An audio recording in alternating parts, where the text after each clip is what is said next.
Welcome back to the Now Morning Show on this Tobago Thursday, and we are keeping the conversations going in Tobago because Koffee, Everton Blender and Boyz II Men are only a few of the acts that have been announced for the return of Jazz Festival this April. And so joining us to talk more about it this morning is CEO of the Tobago Festivals Commission, Mr. John Arnold. Mr. Arnold, good morning. Thank you so much for joining us on Now. Yeah, morning, Kimberly, and morning to your entire listenership. Yes? Yes. Morning. I have a big smile on my face this morning because Jazz is back. If I'm not mistaken, it's back after 3 years. So tell us about it. I know that it's going to be held in April. Just give us a little overview in terms of, well, first of all, tell us why the return. Is it simply because it's the return after the pandemic, or do you think there was a need to have the festival return this year?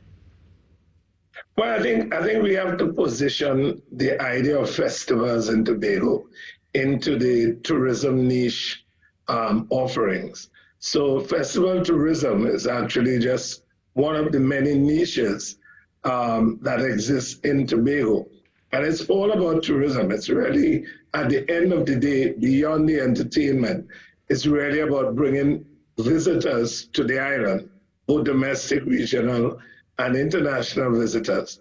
There's several things about that, and what the festival, in terms of the return, is really about establishing again the sense of this particular festival we call the Tobago Jazz. In this year, we are calling it Tobago Jazz The Return. Tobago Jazz The Return. Now, I saw that it's going to be held in April. Tell us when it is going to start. And of course, who can we see? I mean, I mentioned a few, but I know there are also some more international acts and some regional acts, even some acts from us here in TNT. So tell us when it's taking place and who else is on the list of artists to perform. Yeah, one of the things we're doing this year is doing a really good blend of TNT artists along with the international acts, and giving a kind of complete kind of sense of who we are, and also how we're going to be offering this entertainment package in 3 days. So we start off on Thursday the 20th with what we call the Gospel Jazz Evening, and that will see some key performers. We already have Jonathan Nelson, international renowned gospel artists. We have also Carded, Positive, Samuel Medas, and several other gospel acts from Trinidad and Tobago. But more than that, it is really a nice evening when I think everyone can come out to that. On Friday, there are plans, not from us, but from other promoters. I know the spoken word people have something planning, so that's going to be advertised. And we have another promoter working on something for Fort King George.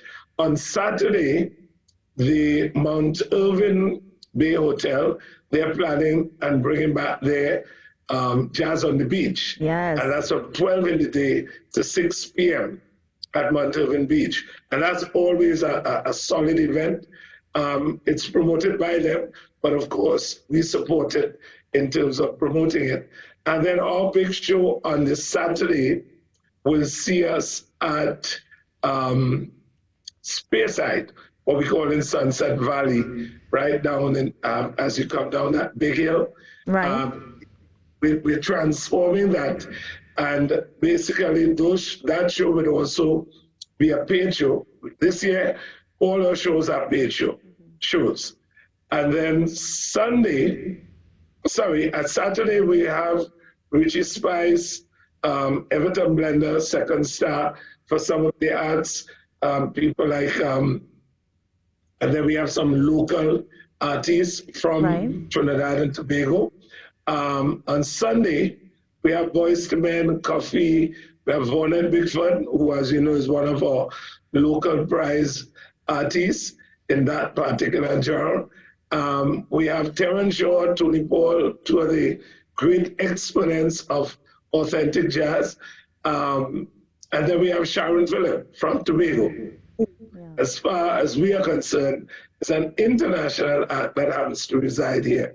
So all in all, I think with the theme, much more than music, Kimberly, what we're telling people is not just the music. Tobago has a lot to offer, Yeah. a lot to offer.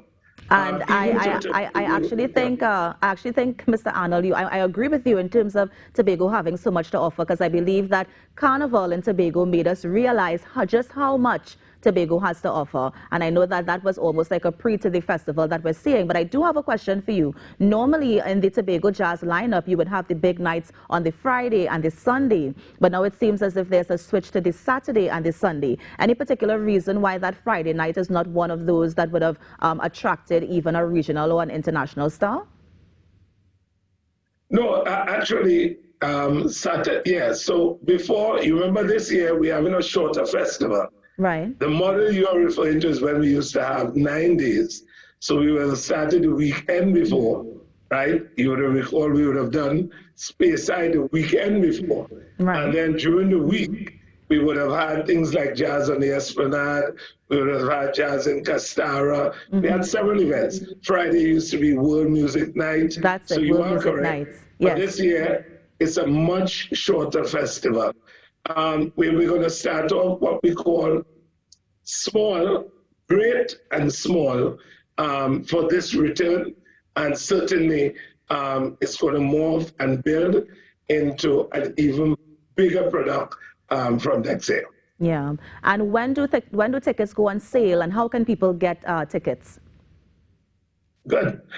Tickets will be on sale. What I would say to everybody is the best way to keep in touch with us is our website, www.tobagofestivalscommission.com. TobagoFestivalsCommission.com. I think if people fall in love with that, all the information on a daily basis, you'll be able to be updated all the time. Tickets go on sale on Friday, tomorrow. On Friday. All right. We have all cachets, yes, all penny savers at our office, Waterholics down at Crown Point, Ted Arthur's Leather Uptown. So we are all over. And tickets, by the way, are very reasonable this year. Because I was just about to ask the price of tickets as well. Yeah, for the gospel, it's going to range in the region of 300. For the Saturday Speyside, it's going to be VIP area 500 and the general area 300. Right. At Parade Ground at Backland near White York Stadium, we're transforming that into a great jazz festival village. And we have the Greens, which is a natural amphitheater that's located there. That footprint will be $300 entry. Then we have the grounds, which will be $700, and then the VIP $1,200. So that's what we have. Basically, yeah. The last prices that you quoted, that's for the Sunday night. That's for the Sunday evening. The Sunday night, start right. at 4 p.m. Right. There's a lot happening there. We have Cats and Jabbers, the national winner from medium band. Of course. Winner. They will also be featured. So it's really about everybody, family of everybody. People from the diaspora, locals living in the region, international, everybody. And so far, we like the buzz and we like how people are responding, and we look forward to welcoming everybody to come to Tobago. This is it. Now, Mr. Arnold, I must ask, because in addition to making our announcement, St. Lucia also made their announcement as well. And they also have some heavy hitters on their cast. Is there ever going to be a time where we can compare to St. Lucia? Do you think we're there? Do you think that we are not supposed to be comparing ourselves? I mean, I wanted to get your thoughts on this, because they have Shaggy, they have Sting, and a whole bunch of others. And they have touted themselves as being the best jazz festival in the region. So I wanted to get your thoughts on that. Well, I mean, one of the things I try not to do is really talk this thing about comparing who's the best, who is, I think everybody has to offer based on their financial resources. And you will recall when we started jazz in 2005, you would recall there was a corporate sponsor very much aligned to the THA. And in those days, you recall for about 3-4 years, there were bigger hitters, even those that St. Lucia are now featuring. We've had Shaggy, we've had Sting. So I don't really want to get into the comparison because sometimes when we talk about artists, we find it hard to say, well, who hasn't been here? Right. You know? So if you really compare in terms of the history of jazz, I think we have also been featured in Forbes as one of the coolest festivals several years ago and during those big hitter times. So I think it's a matter of resources. And the day may come when we may find ourselves right back at that place where we have some heavy hitters. I think for now what we're doing is giving you the best package in terms of what we have, and also as we now return, how we come out. Yeah. And finally, Mr. Arnold, you mentioned one of the purpose, or the main purpose for the festival is that tourism. You're driving tourism in Tobago. What sort of numbers are you expecting to see? Is it that you think the Trinidadians are also going to be the most visitors to the island? Do you expect to see more people from the region? I mean, basically, are you anticipating a lot of crowds coming for the festival in April? Yes, I'm highly optimistic. The research over the years has indicated that 65 to 70% of our visitorship do come from Trinidad. So that's a big market. And we don't expect less this year. I think, as a matter of fact, yesterday, we had people check in to see if they could get flights already. And that weekend is already pretty much booked.